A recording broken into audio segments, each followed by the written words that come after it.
안녕하세요. 전 사람의 이기심이 얼마나 큰 파국을 불러일으키는지 두 눈으로 똑똑히 목격한 사람입니다. 이번에 겪은 사건들로 저는 믿었던 사람을 배신한 그 대가는 참으로 가혹하다는 걸 알게 되었어요. 그 이야기를 여러분들께 해드리고 싶어 이렇게 글을 적어보네요. 저는 슬하에 아들, 딸 한 명이 있는 70대 여성입니다. 살면서 참 많은 일들을 겪었어요. 젊었을 땐 남편과 함께 시장에서 작은 횟집을 운영했었죠. 남편은 어부였는데 바다에서 고기를 잡고 들어오면 그 생선을 손질해 손님들에게 내놓았습니다. 그때그때 잡은 생선을 팔다 보니 그날 수확이 그날 매출로 이어지곤 했죠. 하루는 남편이 생선을 정말 많이 잡아왔던 날이 있었어요. 그날따라 유독 살이 통통하게 오르고 큰 생선들이 많이 잡혔습니다. 그때 가게로 와 너무나 기뻐하던 남편의 얼굴이 지금도 생각이 납니다. 여보, 이것 좀 봐. 오늘 아주 대박이야, 대박. 오늘처럼 이렇게 생선이 많이 잡힌 적은 처음인 것 같아. 어때? 다 통통하고 큼직하지? 어머, 여보 고생했어. 오늘은 엄청 싱싱하네. 손님들이 정말 좋아하겠다. 근데 당신 밥 안 먹었지? 내가 금방 밥 해줄 테니까 먹고 들어가서 좀 쉬어.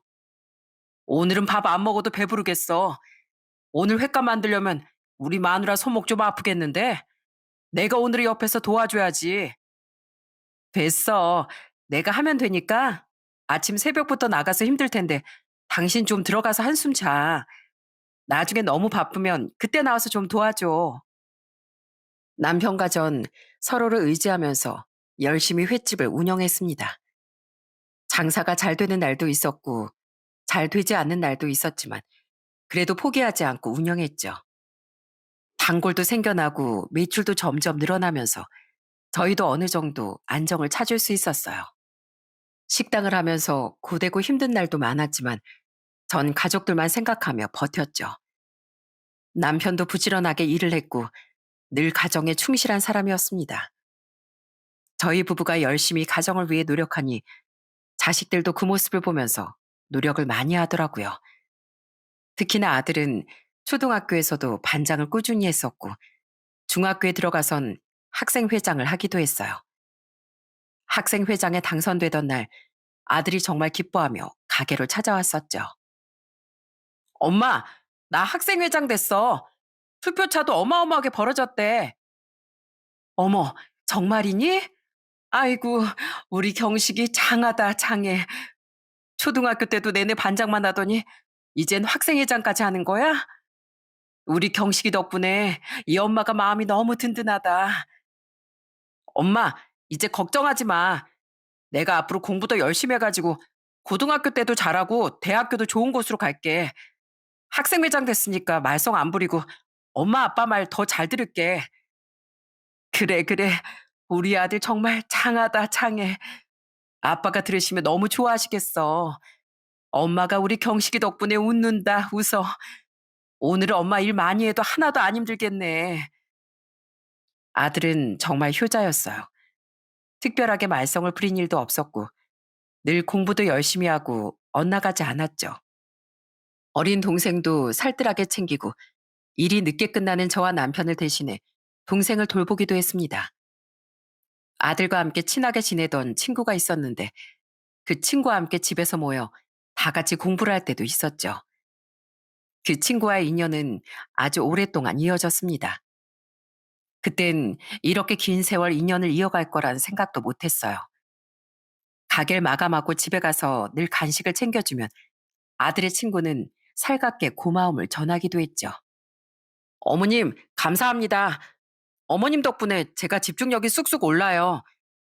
제가 다른 데 가선 집중이 안 되는데 경식이네 오면 집중이 잘 된다니까요. 봉주 이 녀석, 내가 네 넉살에 웃는다 웃어. 아줌마가 맨날 이렇게 간식 챙겨주니까 나중에 훌륭한 사람 되면 이 아줌마한테도 보답해야 한다. 아유, 그럼요. 제가 이 은혜 잊지 않겠습니다. 저 경식이 제일 친한 친구잖아요. 제가 어머님 살뜰하게 모시겠습니다. 그래, 공부 열심히 하고 꼭 훌륭한 사람 돼야 돼. 약속하는 거야. 아들은 친한 친구와 매일같이 집에서 공부를 했어요. 그 덕에 아들은 좋은 대학에 진학을 할 수 있었죠. 대학에 가서도 아들은 항상 살뜰하게 저희 부부를 챙겼습니다. 대학 때문에 타지에 나가서 살았던 아들이 종종 집에 올 때면 무슨 일이 있어도 다 같이 모여 행복하게 저녁 식사를 하곤 했죠. 와, 이게 다 뭐야? 엄마, 언제 이런 걸 다 만들었어요? 그냥 매운탕 하나만 끓여도 된다니까. 야, 경식아, 엄마가 오늘 하루 종일 너 온다고 얼마나 고생하면서 음식했는 줄 아니? 진짜 열심히 만들었어. 맨날 해산물만 먹인다고 고기까지 사왔잖냐. 엄마, 고마워요. 경은이 넌 공부 잘하고 있지? 오빠 없다고 막 놀러 다니고 그러는 거 아니지? 오빠가 맨날 물어볼 거야. 아이, 오빤 내가 무슨 맨날 놀러만 다니는 줄 알아. 내가 알아서 잘할 테니까 걱정하지 마셔. 오빠나 거기 가서 열심히 해. 그때는 그날도 평범한 날 중 하나였지만 지금 생각해보면 그때가 정말 소소하게 행복을 많이 느꼈던 것 같아요. 그렇게 시간이 흘러 아들은 대학을 졸업했고 세무사 시험을 보게 되었습니다. 공부를 잘했던 아들이지만 워낙 어려운 시험이라 걱정이 많았죠. 처음 시험에 응시했을 땐 합격을 하지 못했어요. 저희는 아들이 좌절할까 걱정이 많았는데 저희 걱정과는 다르게 아들은 열심히 또 공부를 하더라고요. 그렇게 2년을 열심히 공부한 끝에 아들은 세무사 시험에 합격할 수 있었어요. 그 소식을 듣고서 저와 남편이 부둥켜 안고 행복의 눈물을 흘렸던 기억이 나네요. 여보, 들었어? 우리 아들이 이번에 합격했대. 아이고, 세상에. 그 어려운 시험 얼마나 고생하면서 준비했는데 합격했다고 하니까 눈물이 다 나네. 당신도 그랬어? 나도 우리 아들이 전화 와서 합격했다고 하는데 내가 다 눈물이 나더라. 그동안 밖에도 안 나가고 매일 공부하면서 고생했잖아. 당신도 그동안 마음고생 많았어. 내가 뭘. 우리 경식이가 고생했지. 아휴, 이제 걱정 끝이네, 끝. 우리 경은이만 앞으로 잘 풀리면 우린 자식 다 키운 거야. 그치, 여보? 아들은 세무사 시험에 합격을 하고서 1년의 연수 기간을 보내게 됐어요. 그 연수 기간을 보내는 동안 딸도 좋은 소식을 전해왔죠. 바로 딸 역시 자신이 원하는 회사에 취업하게 된 것이었습니다. 그렇게 자식들이 다 잘 풀리면서 저와 남편은 앞으로 좋은 일들만 있을 거라 생각을 했어요. 역시나 좋은 일은 연달아 있다고 좋은 소식은 곧이어 들려왔습니다. 바로 아들이 결혼할 사람이 있다며 저희에게 인사를 하러 온 거였죠. 처음 며느린 정말 차분하고 단아했어요. 코도 오똑하고 옷도 정말 잘 입고 무엇보다 싹싹하게 저희에게 잘하더라고요. 어느 날 아들과 며느리가 가게를 찾아왔는데 아들이 좋아하는 회랑 매운탕을 해준 적이 있었어요. 그때 며느리 반응이 절 감동시켰죠. 어머님, 저 이렇게 맛있는 매운탕 처음 먹어봐요. 어떻게 이렇게 맛있게 하세요? 제가 배워보고 싶어요. 사실 경식 씨가 저한테 어머님 매운탕이 진짜 맛있다고 얘기했었는데 제가 먹어보니까 정말 경식 씨가 자랑 안 하고 못 참겠는데요. 정말? 아이, 그렇게 맛있어? 여기 이 회도 좀 먹어봐라. 오늘 갓 잡은 거라 엄청 신선해. 더 맛있는 거 해줄 수 있는데 다음에 오면 내가 더 맛있는 거 많이 해줄게. 아니에요, 어머님. 저 이것만 먹어도 너무너무 좋은데요. 어머니 음식 솜씨 진짜 너무 좋아서 제가 배우고 싶어요. 다음에 저 꼭 음식하는 법 좀 알려주세요. 그래. 아이, 언제든지 음식하는 건 알려줄 수 있지. 맛있게 먹어줘서 정말 고마워. 아버님, 제가 한 잔 드릴게요. 어머니 음식으로 한 잔 안 마실 수가 없겠는데요? 정말 너무 맛있어요. 그래, 그래. 그럼 오랜만에 한 잔 해볼까? 우리 며느리가 내 술친구가 되겠구만, 그래. 며느리 남편에게도 싹싹하게 잘하고 항상 분위기를 즐겁게 해줬어요. 거기다가 매번 제 음식을 남김없이 싹싹 긁어먹을 정도로 구김살 없는 모습을 보였죠. 이런 모습을 보면서 아들이 정말 좋은 사람을 만났구나 생각을 했습니다. 그렇게 아들이 행복하게 결혼을 하고선 서로를 배려하며 잘 사는 모습들을 많이 보여줬어요. 사실 저희 식구들은 활발한 편은 아니었거든요. 그런데 며느리가 들어오고 나선 분위기가 정말 많이 달라졌어요. 그런데 행복한 시간은 그리 오래 가지 못했습니다. 아들이 결혼하고 1년 정도 되었을 무렵 남편이 갑작스럽게 뇌출혈로 쓰러지게 된 것이었죠. 쓰러진 남편을 같이 일하던 동료가 발견을 하고 바로 응급실로 실려갔지만 남편은 결국 눈을 뜨지 못했습니다. 어떻게 남편을 보냈는지 장례식 내내 전 오열을 하다 쓰러지길 반복했어요. 저뿐만 아니라 온 가족이 큰 슬픔에 빠졌죠. 아이고, 여보, 이렇게 가면 어떡해. 우리 손주들 태어나는 것도 보고 가고, 우리 딸 결혼하는 것도 다 보고 가야지. 이렇게 급하게 가버리면 나보고 어떻게 하라고. 엄마, 아버지 불쌍해서 어떡해. 평생 일만 하시다 이렇게 가시다니. 우리 아버지 불쌍해서 어떻게 하냐고. 아휴, 경식아, 어쩌면 좋니. 며칠 전에도 네 아빠랑 여행 가자고 그렇게 얘기를 했는데 이렇게 가버리면 어떻게 하니. 눈물로 남편을 보내고 나서 저는 모든 삶의 의욕을 잃어버리고 말았습니다. 남편의 빈자리는 생각보다 너무도 컸어요. 아침이면 출항을 나갔다가 돌아와 가게 문을 열고 많이 잡았다며 기뻐해야 하는 남편인데 그 모습을 영영 볼 수 없다고 생각하니 전 정신을 차릴 수가 없었습니다. 결국 전 가게 문도 닫고 식음을 전폐하고 매일매일 누워만 있었죠. 그때 절 많이 챙겨줬던 건 바로 아들과 며느리였어요. 멀리 살고 있어 자주 오지 못했지만 매일 밤낮으로 저에게 전화를 해왔습니다. 매일매일 밥은 먹었는지 별일은 없는지 아들과 며느린 돌아가면서 절 챙겼죠. 남편과 이별은 저에게 생각보다 큰 충격이었던 것 같아요. 그땐 아무것도 하기 싫고 멍하니 시간만 보낼 때가 많았거든요. 그러다 어느 날 아들 내외가 집으로 찾아와 한 가지 제안을 하더라고요. 엄마, 이러지 말고 저희랑 같이 살아요. 이 사람 임신 초기래요. 이제 엄마 할머니 될 건데 힘내셔야죠. 이번에 전세 만기되니까 이사 가면서 저희랑 같이 살아요. 뭐? 아이고, 우리 며느리가 임신했다고? 아유, 축하한다.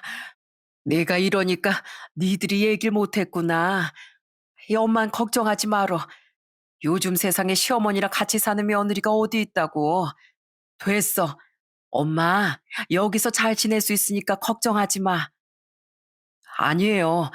저희 엄마 걱정돼서 안 되겠어요.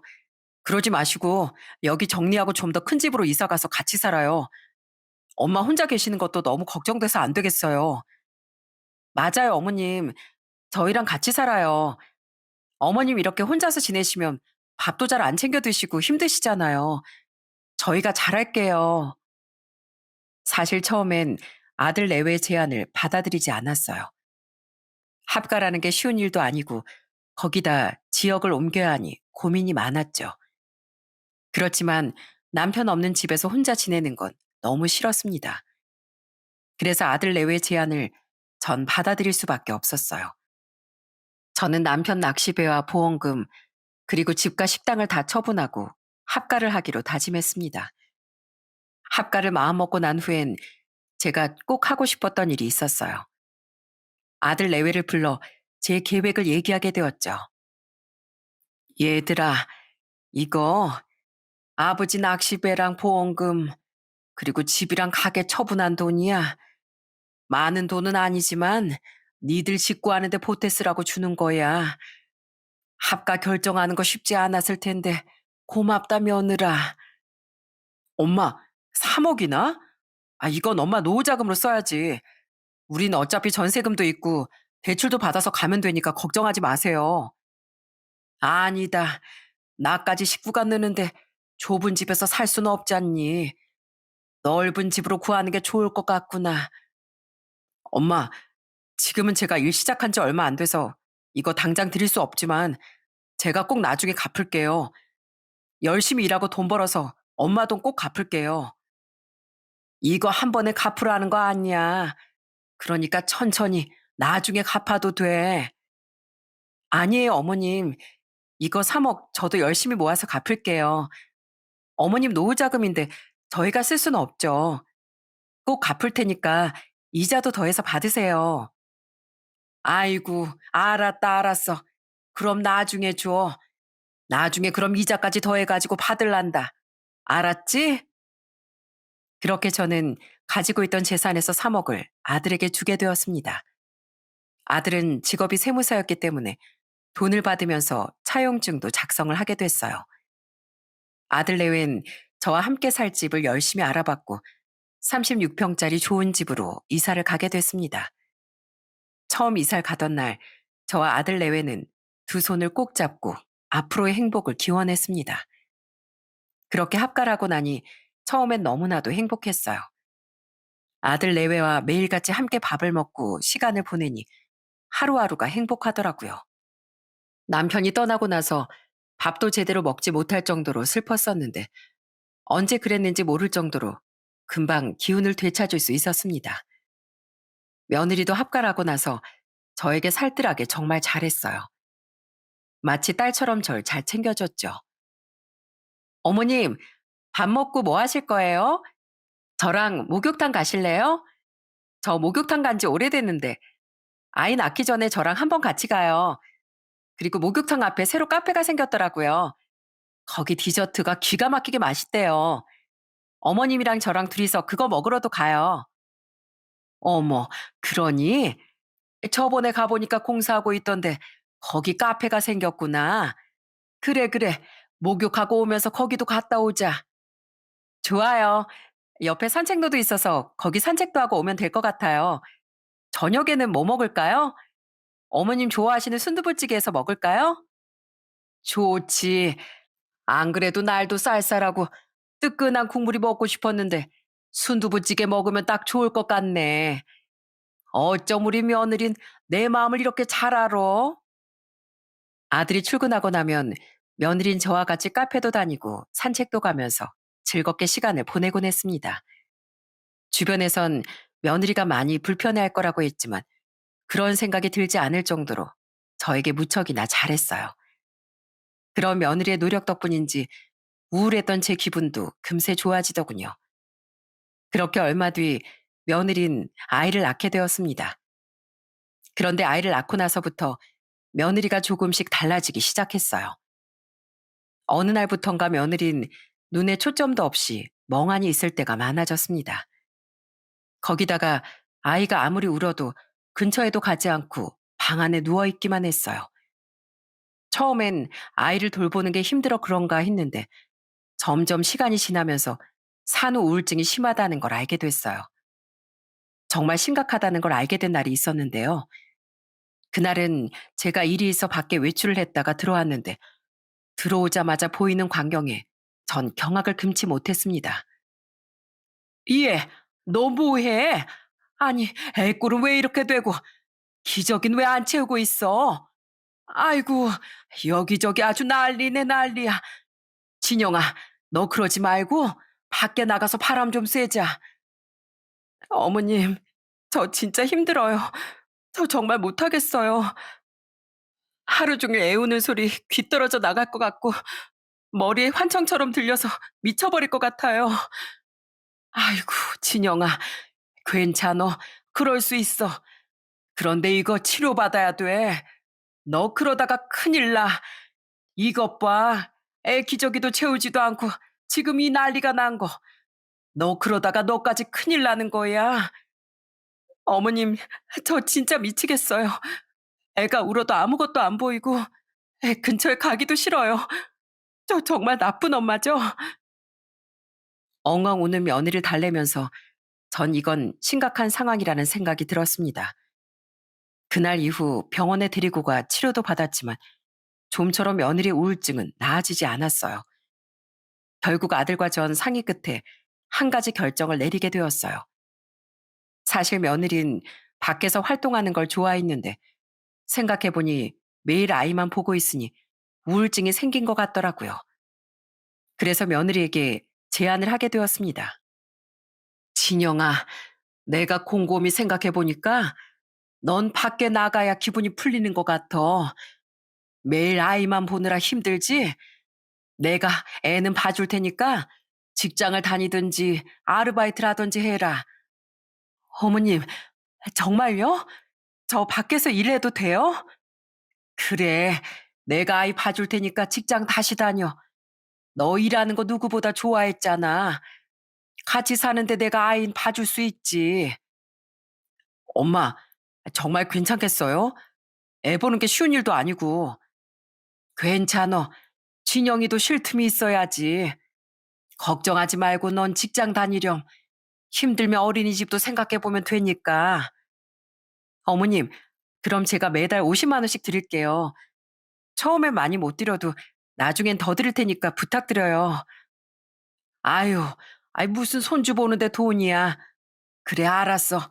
네 마음 편한 대로 해라. 진영아, 아무 걱정하지 말어. 일하면서 네 마음이 풀리면 그걸로 된 거야. 그렇게 전 손주를 보게 되었고 며느린 다시 사회생활을 시작하게 되었어요. 그런데 처음엔 잘하던 며느리가 사회생활을 하면서 점점 달라지기 시작했어요. 아예 집안일에 손을 떼기 시작한 거였죠. 처음엔 직장에 적응하느라 그럴 수 있다고 생각을 했어요.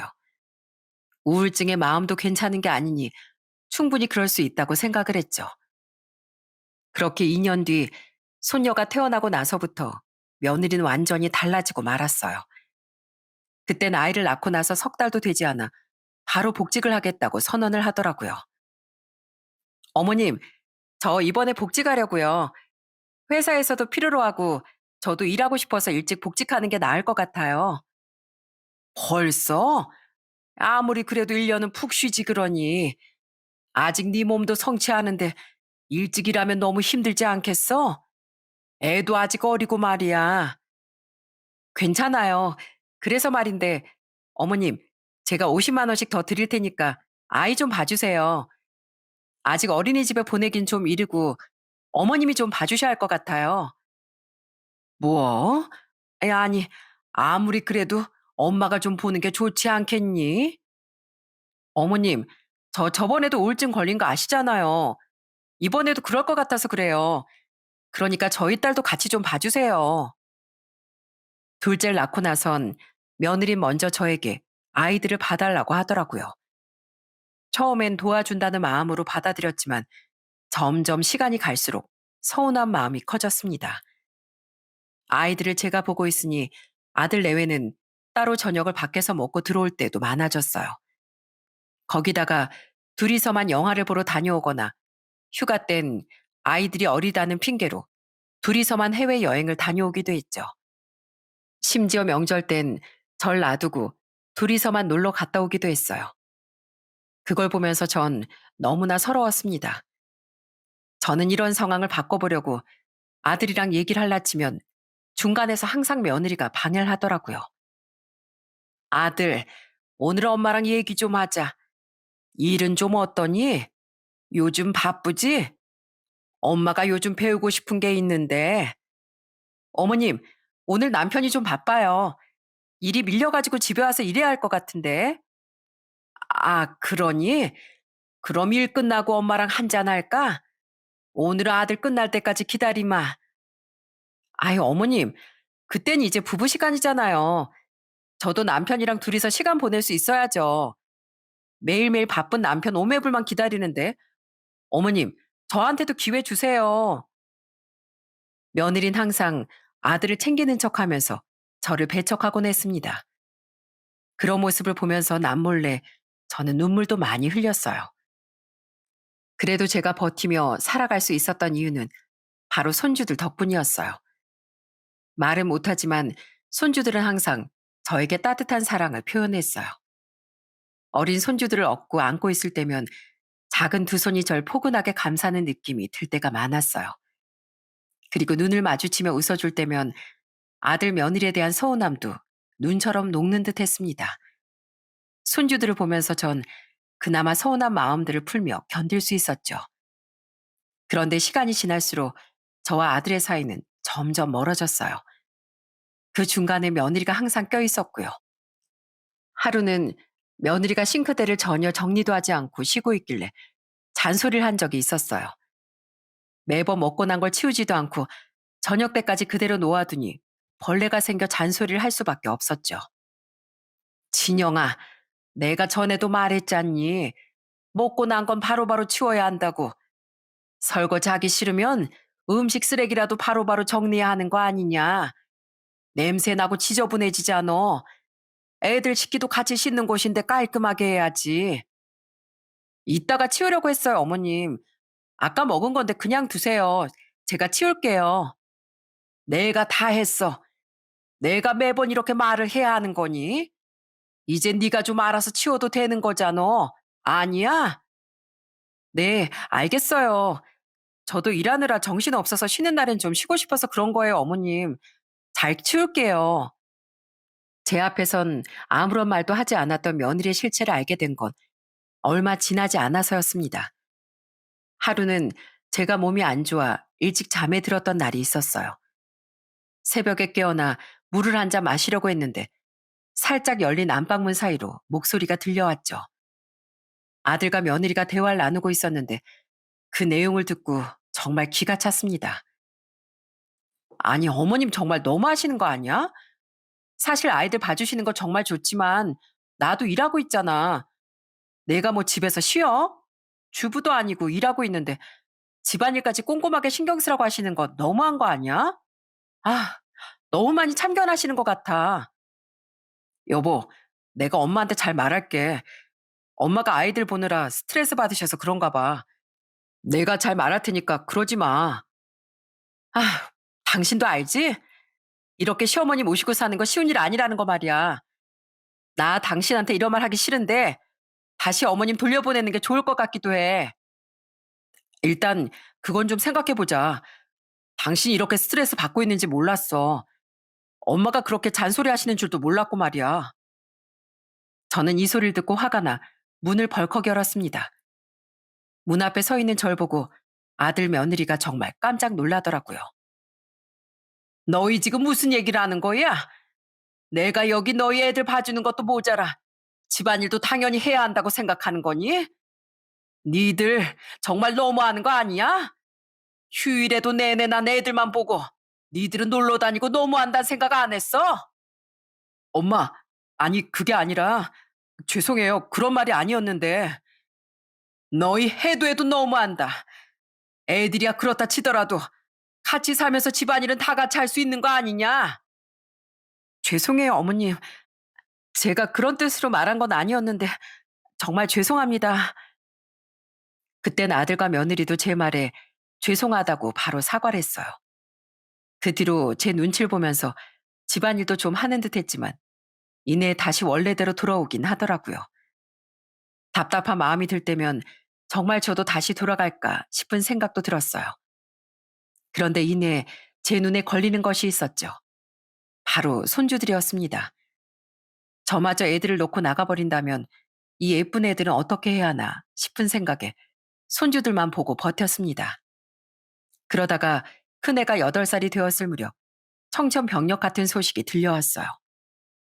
아들이 대장암 사기 판정을 받았던 거였습니다. 하루하루 몸이 좋지 않아 힘들어하던 아들이 건강검진을 받게 되었는데 대장암 사기였던 거예요. 전 하늘이 무너지는 줄 알았습니다. 엄마, 저 어떻게 해요? 제가 대장암 사기래요. 이미 여기저기 퍼져서 수술도 힘들다는데 저 정말 어떻게 해요? 우리 애들은 저 어린애들 어떻게 하고 제가 눈을 감아요? 눈을 감다니 말도 안 되는 소리 하지 마. 엄마가 어떻게든 너 살릴 거야. 수술 안 해도 사는 사람도 있다더라. 어떻게든 내가 방법 알아보고 해볼 테니까 포기하지 마. 네 말대로 저 어린애들 그냥 두고 가면 어떻게 하니? 엄마, 저 너무 무서워요. 정말 저 살 수 있을까요? 병원에선 가망 없다고 하던데. 엄마가 살릴 거야. 걱정하지 마라. 엄마가 여기 있잖니. 엄마가 너 살려줄 테니까 아무 걱정하지 말고 우리 열심히 치료해보자. 아들은 갑작스런 암 선고에 혼란스러워하고 두려워했습니다. 그런 아들의 모습을 보면서 저는 기필코 아들을 살려내겠다는 다짐을 했어요. 아들을 데리고 안 해본 치료가 없었던 것 같아요. 주변에서 좋다는 거면 다 찾아가서 시도를 해보기도 했죠. 아들도 살고자 하는 의지가 강해 제 말을 잘 따라와 줬습니다. 그런데 그런 상황에서도 며느린 태어나기만 했어요. 여기저기 치료받으려고 아둥바둥하는 와중에도 며느린 매일같이 늦게 집에 오고 휴일이면 밖으로 나가기 바빴죠. 예, 너 어디 가니? 오늘 경식이랑 같이 치료받으러 가자고 했었잖아.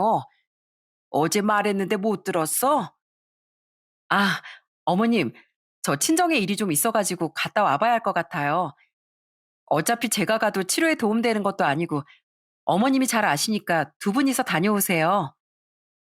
너 정말 너무한 거 아니니? 아무리 그래도 남편이 저렇게 아픈데 지금 그런 말이 나와? 매일 늦게 들어오는 것도 정도 것이지. 넌 네 남편 걱정도 안 되니? 제가 노는 것도 아니고 다 일하다가 늦게 들어오는 건데 저한테 왜 그러세요? 그럼 누가 우리 집 생계는 책임지는데요? 남편도 아파서 일 못하는데 누가 돈을 벌어와요? 어머님, 그런 걸로 잔소리하지 마세요 좀. 며느리는 오히려 저에게 당당하게 얘기를 했습니다. 그 모습을 보고선 정말 기가 막히더군요. 그래도 그땐 며느리 혼자서 일을 하며 돈을 벌었으니 힘들어서 그런가 보다 생각했었어요. 그런데 며느리 실체를 알게 된 건 얼마 지나지 않고서였습니다. 어느 날 손줄 챙겨주고 병원에 간 날이었어요. 그런데 병실에 들어서자마자 보인 건 아들이 계속 울고 있는 모습이었어요. 그 모습을 보고 저는 깜짝 놀라 아들에게 물었죠. 경식아, 무슨 일이야? 왜 그래? 무슨 일 있었어? 왜 이렇게 울고 있어? 엄마, 저 다 속았어요. 지금까지 아무것도 모르고 깜빡 속았다고요. 저 정말 더 이상 살고 싶지 않아요. 저 정말 죽고 싶습니다. 아이고, 그게 뭔 소리야? 그런 소리 하지 말거라. 무슨 소리 하는 거야? 아까 전에 아내 친구 구키 씨 어머니 아시죠? 아내 친한 친구. 그 친구가 여기 왔었어요. 근데 글쎄 저한테 하는 소리가 그동안 제가 아내한테 깜빡 속아왔다더라고요. 뭐? 속았다니? 자세히 좀 얘기를 해봐 좀. 아내가 저 몰래 바람을 피우고 있대요. 저한테 모든 거 양심 고백한다면서 말하고 갔어요. 이 사람 뭐하고 다니는지 제가 좀 알아봐야 할 것 같아요. 아들을 찾아온 사람은 바로 며느리의 친구였답니다. 아들과도 그 친구 남편이 친하게 지내서 부부 동반으로 자주 만났던 걸 저도 알고 있었는데 아들이 암에 걸렸다는 소식을 듣고 찾아왔던 거였죠. 그 친구 남편이 사업에 실패를 해서 혼자서 나쁜 생각을 하고 세상을 떠났었는데 그때 그 친구 혼자 자식 3명을 어렵게 키웠다고 하더라고요. 자식 셋을 키우니 혼자선 힘들어 며느리에게 돈을 좀 빌려달라고 했었는데 며느린 그걸 냉정하게 거절했었고 아들이 이 소식을 듣고 2천만 원을 빌려줬던 거였어요. 그 덕에 그 친구는 어려운 시기를 잘 버텨낼 수 있었다면서 항상 저희 아들에게 고마워했었죠. 힘들었을 때 도와준 은인이나 다름없었던 아들에게 고마움을 느끼고 있었던 그 친구는 동창들 사이에서 며느리가 바람을 피우고 있다는 사실이 알려지자 실체를 밝히려고 자신을 찾아왔다고 했습니다. 아들은 그날 이후로 뒷조사를 해보겠다고 말을 하더군요. 그렇게 며칠이 지나고 아들을 찾아갔을 때 아들은 저의 손을 잡고 눈물을 펑펑 흘리며 이야기를 했습니다. 엄마, 정말 죄송해요. 정말 죄송합니다. 제가 엄마한테 너무 실수를 많이 하고 불효를 저질렀어요. 정말 죄송합니다. 이런 여자인 줄 알았다면 제가 정신 차리고 엄마한테 더 잘할 걸 그랬어요. 정말 죄송해요. 아이들만 맡기고 제가 정말 불효자예요. 아니야, 아들아. 네가 죄송할 게 뭐가 있니? 그래, 알아본 건 확실한 거니? 네, 증거도 차고 넘치고 저 사람 밖에서 별의 별짓을 다 하고 다녔더라고요. 저 이혼 소송할 거예요. 제가 다 원래대로 돌려놓을게요. 죄송해요, 엄마. 이 불효자를 제발 용서해 주세요, 엄마. 괜찮다. 괜찮어. 우리 포기하지 말자. 그러니까 울지 마. 죄송해요. 엄마가 절 위해 얼마나 노력하셨는데 저 그 사람 절대 용서 못해요, 어머니. 끝까지 이혼 소송하고 상간남 소송도 할 거예요. 제가 이 두 사람 절대 용서하지 않을 거예요. 무릎 꿇고 오열하는 아들의 모습을 보면서 저는 너무나 마음이 아팠습니다. 아들은 며느리에게 바로 이혼 소송을 하고 상간남에게도 소송을 진행했어요. 그런데 며느리는 뻔뻔하게도 절대 그런 게 아니라며 항변을 했다더군요. 아들은 그 힘든 몸을 이끌고서 이혼 소송을 계속 진행했습니다. 그렇지만 아이가 둘이나 있다 보니 소송이 금방 끝나는 건 아니었죠. 전 끝까지 희망을 놓지 않으려고 했어요. 아들을 어떻게든 살리고자 밤낮 없이 알아보고 쪽잠을 자면서 아들에게 힘을 주었습니다. 아들, 너 기억나니? 옛날에 어렸을 때 운동을 너무너무 잘해서 엄마랑 아빠가 운동선수 시킬까 엄청 고민했었잖아. 학교에서도 너 운동시키면 잘할 것 같다면서 그랬던 거 기억나? 기억나요, 엄마. 그때 선생님이 저 악바리 근성이 있다면서 뭘 해도 될 거라고 하셨잖아요. 그래, 우리 아들은 그래서 운동 꼭 시키고 싶다고 선생님이 그러셨지. 우리 아들이 그렇게 끈기 있고 포기할 줄 모르는 애였어. 그러니까 지금도 포기하지 말고 우리 끝까지 해보자. 엄마가 어떻게든 너 살려줄 거야. 네가 얼마나 귀하게 태어난 아인데 이렇게 보낼 순 없지. 엄마, 걱정하지 마세요. 저 꼭 살 거예요. 제가 어떻게든 잘 버텨서 살아볼게요. 그러니까 걱정하지 마세요. 정말 하루하루를 귀중하게 여기며 할 수 있는 것 뭐든지 다 해봤습니다. 그렇지만 아들은 점점 시간이 지날수록 기력을 잃고 말았어요. 마지막까지 아들은 저에게 미안해했습니다. 그 모습을 보면서 전 아들을 부여잡고 통곡할 수밖에 없었어요. 엄마, 저, 저 먼저 가 있을게요. 먼저 가서 하늘에서 집 짓고 있을 테니까 천천히 오세요. 살아생전 엄마한테 효도 못한 거 하늘에서 꼭 해드릴게요. 죄송합니다. 이 못난 아들 용서해 주세요. 아들아, 아들아, 안 된다. 경식아, 안 돼. 하루만, 하루만 좀 더 있다가 가렴. 엄마랑 딱 하루만 더 있자. 아들아, 오빠, 정신 차려. 제발 정신 좀 차려봐. 오빠, 그렇게 가지 마. 오빠, 제발. 우리의 외침에도 결국 아들은 그날 새벽에 눈을 감고 말았습니다. 장례식장은 제 통곡 소리만 가득했어요. 절 보면서 손주들도 딸도 모두 눈물을 흘렸죠. 단 한 명 며느리 눈 하나 깜짝하지 않았습니다. 그 모습을 보고 우라가 치밀더군요. 저는 그 뻔뻔한 얼굴을 보고선 바로 달려가 며느리의 머리채를 잡았습니다. 너, 네가 여기가 어디라고 와? 어떻게 뻔뻔하게 우리 앞에 나타나? 네가 우리 아들 이렇게 만든 거야. 네가 말이야. 어머니, 왜 그러세요? 머리 좀 놓으세요. 제가 뭘 잘못했다고. 진정하세요. 남편 좋은 데 갔을 거예요. 많이 힘들었잖아요. 많이 괴로워했잖아요. 이제라도 편안해졌을 거예요. 편안? 네가 우리 아들 그렇게 만들어 놓고서 편안할 거라고? 우리 아들 억울해서 눈 못 감았을 거야. 우리 아들 살려내 네가. 어머님, 제발 정신 차리세요. 제가 뭘 했다고. 어머니 왜 그러세요? 며느린 뻔뻔하게도 사람들 앞에선 오열하며 착한 척, 슬퍼하는 척을 했습니다. 그 모습은 악마가 따로 없었죠. 무슨 정신으로 장례를 치렀는지 생각도 나지 않을 정도로 슬픔 속에 장례식을 치른 뒤 전 집으로 향했습니다.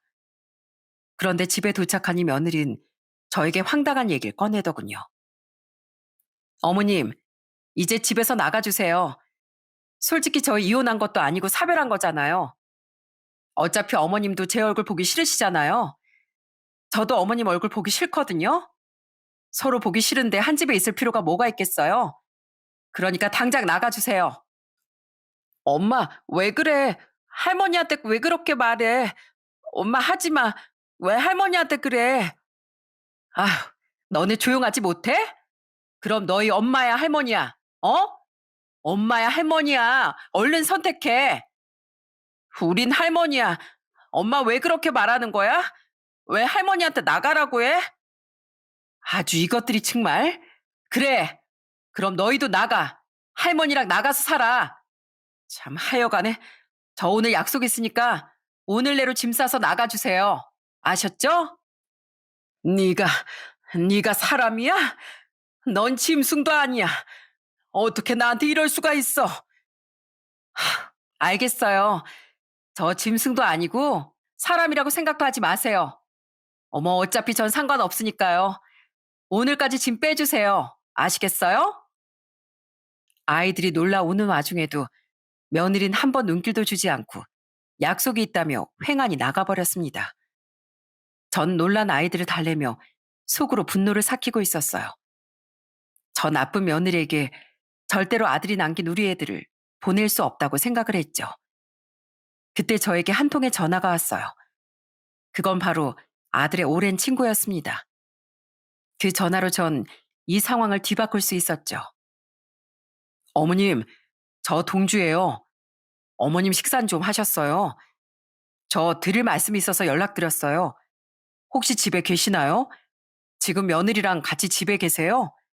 같이 없으면 제가 집에 좀 가려고요. 그래, 나 집에 왔어. 며느리 나갔고. 그런데 무슨 일이니? 어머님, 일단 제가 집으로 갈게요.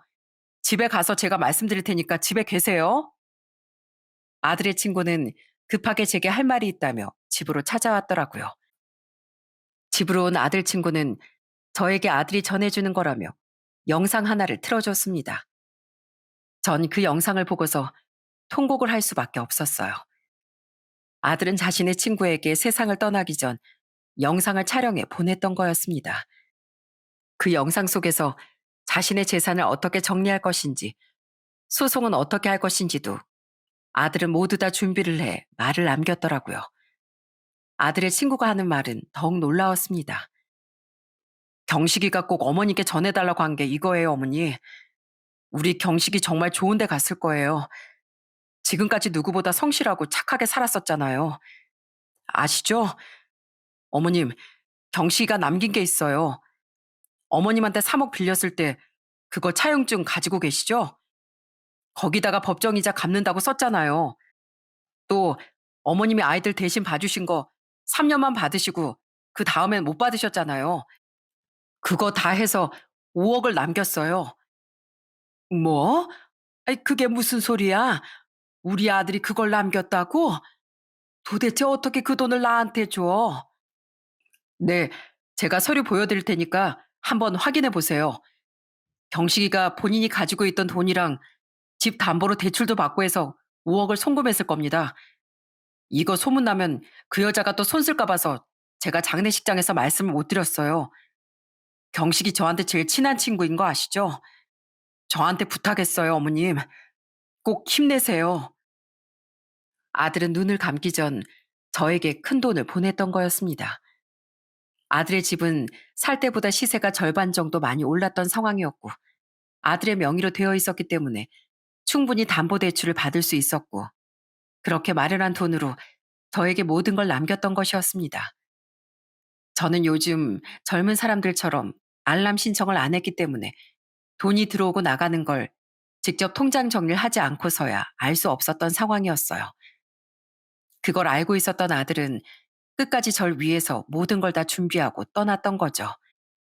거기다가 차용증까지 서서 서류로 다 작성이 되어 있으니 아무리 며느리가 법적으로 소송을 하더라도 뺏을 수 없었던 돈이 될 수 있었던 겁니다.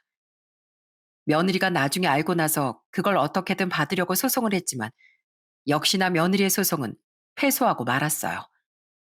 그렇게 아무것도 갖지 못했던 며느리는 저에게 손주들도 떠맡기듯 맡겼습니다. 뭐 그 돈 가지고 가셨으니까 애들은 어머님이 키우실 수 있겠네요. 저희 애들 어머님이 키우세요, 그럼. 돈도 다 가지고 가셨으면서 그 정도는 하실 수 있으시죠? 네가 사람이니? 어떻게 자식을 버려? 그래, 내가 너한테 돈 한 푼 안 받으마. 그 대신 나한테 각서는 써야지. 애들 보러 오지도 않고 찾으러 오지도 않겠다고.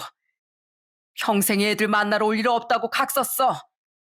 애들에 대한 모든 권한 나한테 다 위임한다고 각서 쓰고 가라고. 그래요. 뭐 얼마든지 제가 써드릴게요. 혼자 열심히 한번 키워보세요. 넌 정말 천벌 받을 거야. 하늘이 노하고 땅이 노할 거야. 며느린 제 외침에도 콧방귀를 끼며 그대로 집을 나가버렸습니다. 그 후로도 단 한 번 연락도 오지 않았어요. 손주들도 엄마를 한 번도 찾지 않았죠. 손주들은 정말 착했습니다. 항상 절 생각하면서 착하게 잘 커졌어요. 할머니, 어깨 아프시죠? 제가 주물러 드릴게요. 여기 앉아보세요. 아이고, 우리 시원이 손이 아주 시원하네. 할머니가 어깨 아픈 게 싹 사라졌어. 고마워. 할머니, 건강하셔야 돼요. 나중에 제가 꼭 호강시켜 드릴게요. 할머니 꼭 모시고 살 거예요. 그러니까 아프지 마시고 건강하세요. 그래, 우리 손주들 위해서라도 이 할머니가 건강해져야지. 아유, 내 강아지들. 할머니가 우리 강아지들 덕분에 사는 거야. 손주들을 볼 때마다 제가 얼마나 눈물이 많이 나는지 모릅니다. 누구보다 절 생각하는 손주들을 전 열심히 키우면서 그렇게 행복하게 잘 지내고 있어요. 손주들이 있기에 저도 살아갈 희망이 생겼었죠. 며느리의 소식을 듣게 된 건 그로부터 5년이 지난 후였습니다. 어느 날 집으로 한 통의 전화가 오게 되었어요. 그 전화를 받고선 정말 기가 차고 말았습니다. 전화의 주인공은 바로 며느리였어요. 어머님, 저예요. 저희 애들 잘 지내고 있죠? 네가 왜 전화를 해? 내가 전화를 안 받으니까 이젠 모르는 전화로 이렇게 전화를 했나 보구나. 난 너랑 할 말 없으니까 끊어라. 어머니, 제발 한 번만 저희 애들 얼굴 좀 보여주세요. 저, 저 너무 후회돼요. 제가 왜 바람을 폈을까요? 어머님, 요즘 애들도 꿈에 계속 나오고 남편도 계속 꿈에 나와요. 약을 먹지 않으면 잠도 안 오고 제발 저희 애들 한 번만 만나게 해주세요. 됐다. 내가 왜 네 얘기를 들어야 하니? 너 약속한 거 잊었어? 다신 연락하지 말아라. 끊는다. 애원하는 며느리의 목소리에도 전 냉정하게 전화를 끊어버렸습니다. 들어보니 며느린 바람을 핀 상간남과 살림을 차렸던 모양이더라고요.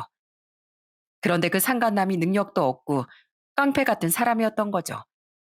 그래서 아들이 그나마 남겨준 돈으로 이것저것 다 바쳤었는데 돈까지 다 써버리니 그 상간남에게 버림을 받았던 모양이었어요. 결국 가정을 버리고 배신한 며느리의 말로는 이렇게 처참했습니다. 술집에 다니면서 겨우 산다던데 전 죽어도 며느리에게 애들을 보여줄 생각이 없어요. 애초에 그 조건으로 애들을 데리고 간 거였고 거기다가 손주들도 엄마라고 하면 너무도 싫어하거든요. 더군다나 큰애는 초등학교 6학년의 사춘기인데 자기 엄마를 정말 싫어하고 있답니다. 이제야 정상적인 생활을 하고 있는데 엄마를 만남으로써 다시 애들이 힘들어하는 모습을 전 더 이상 보고 싶지 않아요. 하늘에 있는 아들과 누구보다 닮은 손주들을 돌보며 하루하루 행복하게 잘 살고 있답니다. 며느린 지금 어디서 뭘 하고 있는지 알 수 없어요. 다만 아이들이 과거의 진실을 모르는 채로 앞으로 상처받지 않고 행복하게 잘 자라기만을 빌고 있답니다. 저희 딸도 자주 찾아와 조카들을 봐주고 있고 손주들을 위해서 음식도 해주고 같이 놀아주기도 한답니다. 사이도 얼마나 좋은지 올 때마다 절 기쁘게 해주곤 해요. 항상 저와 손주들을 다 같이 챙겨주는 고마운 사이랍니다. 장모님, 다음 달엔 저희랑 휴가 가실 거죠? 우리 조카들이랑 다 같이 가면 재밌을 것 같은데 다음 달에 꼭 같이 여행 가세요. 아셨죠? 제가 미리 다 예약해 놓을게요. 그래, 엄마. 오랜만에 가족들 다 같이 나들이 한번 가야지. 애들도 얼마나 기대하는데 엄마가 빠지면 되겠어? 알았다, 알았어. 가자, 가. 내가 우리 딸이랑 사위 재촉을 이길 수가 없네. 이길 수가 없어. 살다 보니 참 생각지도 못한 일들이 생길 때가 많더라고요. 모두가 다짐한 대로 항상 흘러가는 건 아니지만 인생이 다 그런 것 같습니다. 물 흐르듯이 흘러가다 보면 언젠간 내가 원하는 길로 갈 때도 있겠죠. 여러분들의 인생도 아마 지금은 힘들어도 원하는 길로 가는 그 과정일 수도 있겠다 싶네요. 요즘 일이 풀리지 않아 힘들어 하시는 분들이 많더라고요. 조금만 더 힘을 내서 버티다 보면 언젠간 더 좋은 날이 올 거라고 생각합니다. 제 사연은 여기서 마치겠습니다. 여러분들 모두 파이팅 하시고 행복하세요.